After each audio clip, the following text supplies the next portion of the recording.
जय हिंद दोस्तों, कैसे हैं आप लोग। दोस्तों आज हम एक सीरीज 2 सेंटेंस हॉरर स्टोरीज के बारे में बात करेंगे, जिसके पहले 2 एपिसोड को हम इस वीडियो में एक्सप्लेन करने वाले हैं। पहले एपिसोड का नाम है जेंटलमैन। ये कहानी है एक सिंगल मदर की जिसका नाम होता है हैना, और वो अकेले अपने अपार्टमेंट में अपने बच्चे के साथ रहा करती थी। उसका बच्चा भी बहुत छोटा था और उसका पति उसे छोड़कर भाग गया था और वो अकेले ही अपने बच्चे का देखभाल करती थी। वो अपने बच्चे से कहती है कि आज वो एक आदमी के साथ डेट पर गई थी क्योंकि उसने वो अपनी लाइफ में मूव ऑन करने का सोचा है। फिर हमें दिखाया जाता है कि वो एक डॉक्टर के साथ डेट पे गई थी, जहाँ पे उसने उस बंदे से बताया था कि उसकी माँ चाहती थी कि वो हमेशा से डॉक्टर बने, लेकिन वो एक 3D इमेज मेकर बन गई है और उसके क्लाइंट उसे हमेशा फोन करते हैं 3D मॉडल्स बनाने के लिए। वो जैसा ही विजुअलाइज करते हैं वो वैसा ही मॉडल उन्हें बना के दे देती है।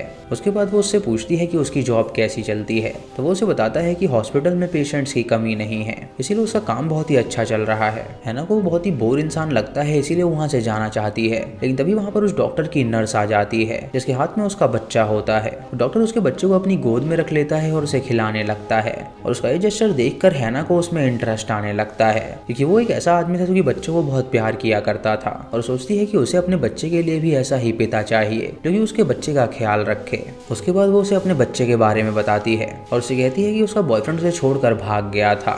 वो हर बार प्रेग्नेंट हो जाती थी, लेकिन वो बहुत सारे मिसकैरेज करा चुकी थी, लेकिन इस बार उसने फैसला किया था कि वो अपने बच्चे को अपने साथ ही रखेगी। इसलिए उसका बॉयफ्रेंड उसे छोड़कर भाग गया और वो अकेले ही उसका देखभाल कर रही है। ये सुनकर वो डॉक्टर खुश हो जाता है और उससे कहता है कि वो हमेशा से एक बच्चे का पिता बनना चाहता है और वो जानता है कि वो एक अच्छा पिता बनेगा। रात को जब वो दोनों अपने घर में होते हैं तो हैना उसे टेक्स्ट करती है और बंदा उसे फिर से मिलने के लिए बुलाता है, तो हैना राजी हो जाती है। इधर हम उस बंदे को देखते हैं जो कि एक दूसरी लेडी के साथ होता है और लेडी भी किसी बच्चे की मदर होती है जो कि अपने बच्चे को सुलाकर उसके पास आती है। वो आदमी उस लेडी से पूछता है क्या उसने अपने बच्चे को दूध पिलाया, तो वो उसे बताती है कि वो अपना ब्रेस्ट मिल्क उसे देती ही नहीं है, वो उसे डब्बे वाला दूध देती है जो कि बच्चे को काफी ज्यादा पसंद आता है।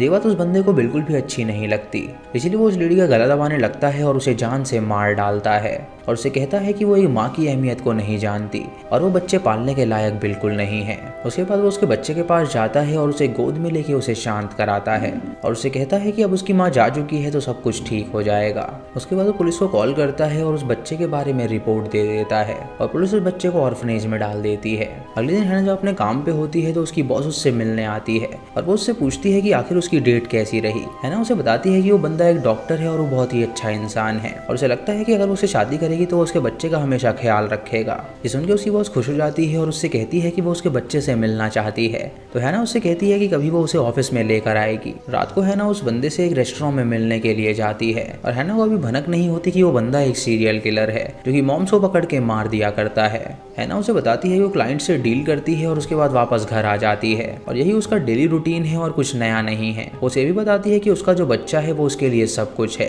क्योंकि वो अपने बच्चे के बिना एक पल भी रह नहीं सकती। ये सुनकर वो बंदा उसे बताता है कि वो अपने पिता को कभी जानता ही नहीं था, क्योंकि जब वो पैदा हुआ था तो उसके पिता भी भाग गए थे, लेकिन उसकी माँ उसका हमेशा ख्याल रखती थी और उसने ही उसे पाल पोस के बड़ा किया था और इसीलिए वो एक माँ की अहमियत को जानता है। उनको कई सारे मर्द अप्रोच करते थे, लेकिन वो सिर्फ उसे ही प्यार करती थी, क्योंकि वो जानती थी कि वो जो भी मर्द था वो कोई भी केपेबल नहीं था उसे पालने में।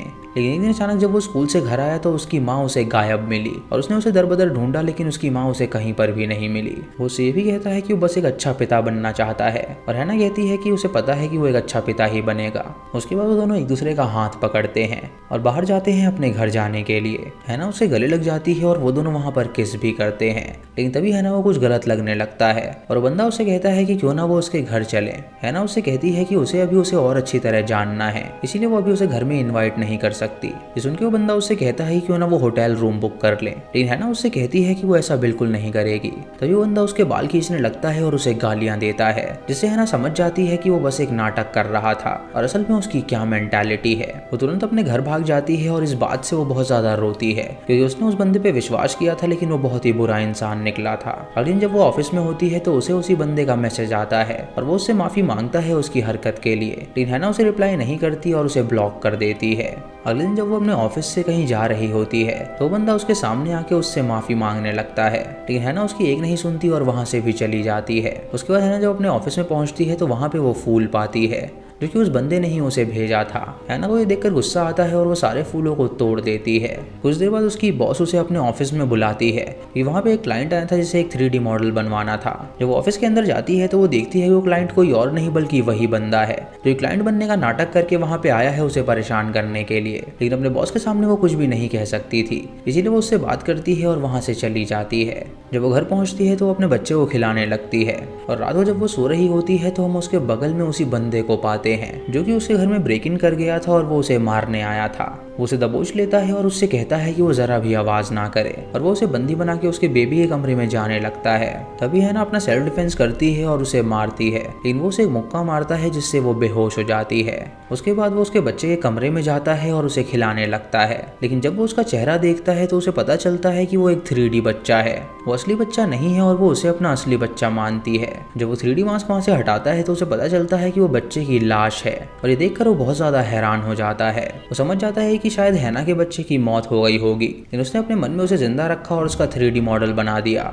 दोस्तों इससे हमें जान पाते हैं कि हैना पूरी साइको है। तभी हैना उठ जाती है और एक कैंची से उसे स्टैब कर देती है और उसके बाद वो अपने बच्चे को उठाती है और उसे सुला देती है क्योंकि वो मान रही थी कि उसका बच्चा अभी जिंदा है। वो बंदा उससे माफी मांगता है ये सब करने के लिए, लेकिन तभी हैना उसे बुरी तरह स्टैब करती है जिससे उसकी मौत हो जाती है और उसके बाद हैना अपने बच्चे के साथ खुशी खुशी रहने लगती है और जिसके साथ पहला एपिसोड खत्म होता है। दोस्तों सेकंड एपिसोड का नाम है स्क्वर्म। ये कहानी है एली नाम की एक लड़की की जो कि ऑफिस में काम करती थी और वहाँ पे उसका एक दोस्त था संजय उसे पसंद किया करता था और वो लोग ऑफिस की पार्टी में होते हैं जहाँ एली बहुत ज्यादा दारू पी लेती है जिसकी वजह से उसे उल्टी आने लगती है। संजय उसे रोकने की कोशिश करता है कि वो इतना ज्यादा ना पिए, लेकिन वो उसकी नहीं सुनती और पीने ही लगती है। संजय और वो अपने बॉस का मजाक उड़ा रहे होते हैं जो कि एक बूढ़ा आदमी था। अगले दिन एली जब अपने घर में सो के उठती है तो वो आईने के पास जाती है अपनी शक्ल देखने के लिए, लेकिन तभी वो अपने पेट पे कुछ लिखा हुआ पाती है जिसे देखकर वो हैरान हो जाती है और सोचती है कि आखिर ये किसने लिखा होगा।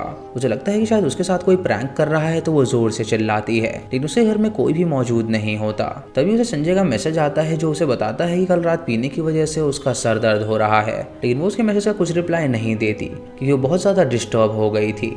तभी उसे अपने बेड के नीचे एक नोटिस मिलता है जिसमें लिखा होता है कि कल रात उसने उसके साथ कुछ गलत किया है और उसने उसकी बॉडी के अंदर एक सुवेनियर छोड़ दिया है। ये नोट पढ़ के वो बहुत ज्यादा घबरा जाती है और अपनी बॉडी को स्क्रैच करने लगती है और सोचती है कि आखिर उस बंदे ने उसके अंदर ऐसा क्या छोड़ा है। उसके बाद वो हॉस्पिटल जाती है और अपना चेकअप कराती है जहाँ डॉक्टर उससे कहती है कि उसका कोई शोषण नहीं हुआ है और उसके अंदर किसी का भी स्पर्म नहीं मिला है। एली बहुत ज्यादा डर गई होती है और वो वापस अपने घर आ जाती है और उसको यही बात सता रही होती है कि आखिर उसके साथ क्या हुआ होगा। तभी उसे संजय का वॉइस मैसेज आता है जो कि उससे कहता है कि उसके प्रोजेक्ट पे वो काम कर रहा है ताकि उसकी जॉब बच जाए और अगर हो सके तो वो ऑफिस आ जाए अपने प्रोजेक्ट को देखने के लिए। उसके बाद जब वो ऑफिस में जाती है तब भी वो बहुत ही अजीब तरह का बर्ताव करने लगती है और सभी लोग उसे देखकर हैरान हो जाते हैं और सोचते हैं कि आखिर वो ऐसा बर्ताव कर क्यों रही है। उसके बाद वो डॉक्टर के पास जाती है और उससे कहती है कि जरूर उसके अंदर कोई चीज है जो कि उसे महसूस होती है, लेकिन उसे पता नहीं चल पा रहा कि आखिर वो क्या चीज है। वो डॉक्टर उससे कहती है कि उन्होंने चेकअप किया है और उसके अंदर कुछ भी नहीं निकला है, जिसका ये मतलब है कि किसी ने उसके साथ प्रैंक किया है और अगर वो चाहे तो पुलिस को इस बारे में बता सकती है।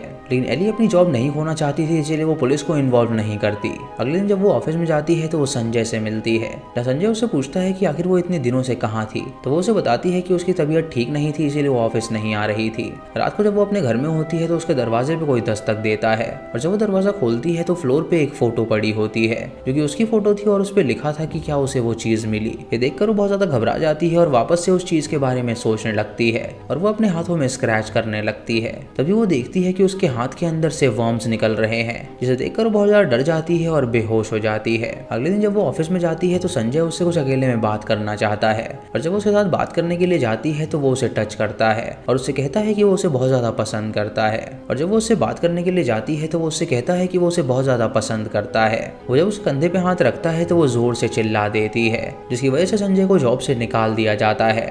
उसके बाद वो अपने बॉस के पास जाती है और उसे सारी बात बताती है। उसका बॉस उससे कहता है कि उसने संजय को जॉब से निकाल दिया है और उसे अब बिल्कुल भी चिंता करने की जरूरत नहीं है। वो उससे ये भी कहता है कि उसका परफॉर्मेंस बहुत ही बेकार हो रहा है। और मजबूरन उसे उससे वो जॉब छीननी पड़ेगी। उसके बाद जब वो वॉशरूम में जा रहा होता है तो वो उसे टच करके जाता है, जिससे एली को फील होता है कि वो उसे गलत वे में टच कर रहा था। तभी वो उसके टेबल पे कई सारी लड़कियों की तस्वीर देखती है और उसमें से उसकी एक कॉलीग की भी तस्वीर थी जिसे उसने पहले परेशान कर रखा था, यानी कि वो उसका बॉस ही था जो कि उसे परेशान कर रहा था। इस बात से वो बहुत ज्यादा डर जाती है और उसका बॉस जब उसके सामने आके बैठता है तो उसकी तस्वीर लेता है और उससे कहता है कि वो इस बारे में किसी को ना बताए। वो उसे बताता है कि उसकी बीवी उसे छोड़कर चली गई थी और वो सारी जिंदगी अकेला ही रहा, जिसकी वजह से उसे वुमेन्स का अटेंशन नहीं मिला। लेकिन जब से वो ये सब करता है तब से वुमेन उसे अटेंशन देने लगती हैं, इसलिए उसने बहुत सारी लड़कियों को परेशान किया है। ये सुन के एली घबरा जाती है और उससे बदला लेना चाहती है। अगले दिन वो उसकी कॉफी में कुछ मिला देती है और जब वो उस कॉफी को पीता है तो वो वॉशरूम चला। जब वापस ऑफिस में आता है तो वो देखता है कि एली उसको देखकर हंस रही है और वो समझ जाता है कि जरूर उसने उसके साथ कुछ किया है।